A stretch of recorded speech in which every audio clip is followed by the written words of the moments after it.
Flyffers. So many people have been struggling to choose a class for Flyff Universe for the upcoming release, and that's why I will make an 8-video mini-series that takes a look at every class and what are their amazing features and what are their downsides. So you have a base to decide on for the release. Let's get right started. So today we want to take a look at the Elementor, and what comes first into our mind if we are thinking about the Elementor. It's definitely the ability to AoE a huge amount of mobs and doing this full damage, full int without having to add any stamina. And the reason why the Elementor can do this is that his main AoE, the wind field, has a chance to give all enemies minus 50% speed, which allows them to kite them and like go away, deal a bit of damage, go away again. So it's really easy for him to stay full damage, because if he's played correctly, he will never receive damage once in AoE. Also, mages are by far the strongest levelers from level 15 to 60, and it's really easy to rush them to a higher level. With the AoE, of course, they remain a really strong leveler in the end, but past 60 leveling is really gear dependent in Flyff. So let's say from 15 to 60 without any gear, anything, they are by far the strongest levelers. And the reason why is that is they have different skills you can use to match the element of the mobs to deal additional damage. And even if you're doing the wrong element, it's still fine, the damage, so really strong.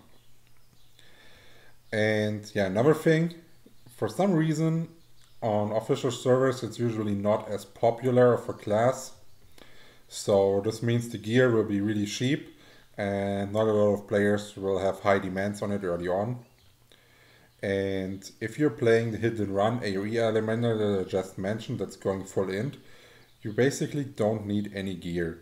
You can just play a bit more careful, wait till your wind field procs. You don't really need any gear. But as soon as you spike with your gear, you will see an insane increase in your level speed. So it's not needed, but you will feel the difference as soon as you have it. Another thing is, since you're basically almost never getting hit, you don't need a ringmaster. Of course, if you have a ringmaster to increase your damage, it's fine, but it's not really needed as you don't require any heals or anything like this. The only buff I would definitely go for permanently is the quick step, as this is needed so you have enough movement speed to outrun the mobs, and this will buy you some more time for the wind field. So as long as you have quick step, you don't need anything else, but it's good to have, of course. Now let's take a look at PvP. As we already mentioned, wind field is an AoE skill. It's dealing pretty decent damage in PvP, and as it's an AoE skill, it's doing damage on cast. So basically you cast it and damage is instant there, no travel times or whatsoever, and it is requiring a CC that has a lower probability in PvP, but is still annoying. So it's a really good one here. It will score you multi-kills.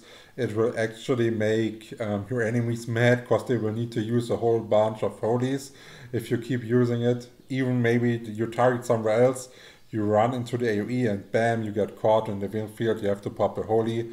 It's really strong. It's also good to set up kills or for a chase onto people. Yeah, that's what I said. Holy, holy, holy. It's a holy eater. You don't want to play against a lot of Elementors in Siege. That's no fun.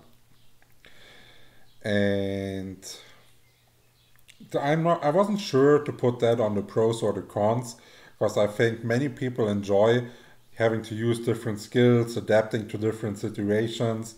But I also know that a lot of Flyff players are lazy, they want to have it relaxed, that's why they play the game. So I just put it as a con that you have to use many different skills and adjust your skills basically to the elements of the mobs to deal the most amount of damage. And I wrote you down the cast breaks here for the SFX animations.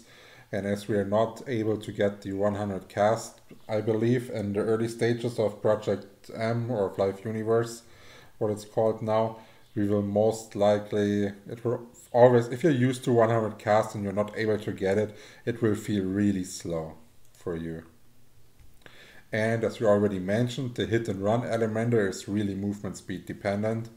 So if you're putting Wind Field in your action slot and you actually want to benefit from the action slot, and you're playing the one cast version, for example, this is if you can't afford an Activision, you will run one, cast once, go again, cast once, for example. If you're able to cast to afford an Activision, you will make enough distance to cast 3 times before the mobs follow onto you. And the more movement speed you have, the more efficiently you can do this, of course. So yeah, it is movement speed dependent to get to a decent amount of level speed. And one sad thing in Flyff is always the position bugs that occur if the character server is not synced well with the world server. And of course, if you are a squishy trying to kite a whole bunch of mobs and you're getting a position bug and all the mobs are spawning on you, you're instantly dead. So that can be really annoying and frustrating if you're playing an Elementor. And we already mentioned it quite a bit with all the different skills. This also means that your DPS is dependent on the element of the mobs you are fighting. And for example, if you're leveling, you can skip smart to always have mobs that are at least not counter to your element, or maybe you can do it as well so you're always benefiting. It depends if you want to sacrifice the different levels of the mobs. But for example, if you're doing a giant and you have to do this giant because you want the drops from it, and it is fire and you're using void or different wind skill, because this is your main damage source, you will have a reduce, for example. And yeah, some people like it.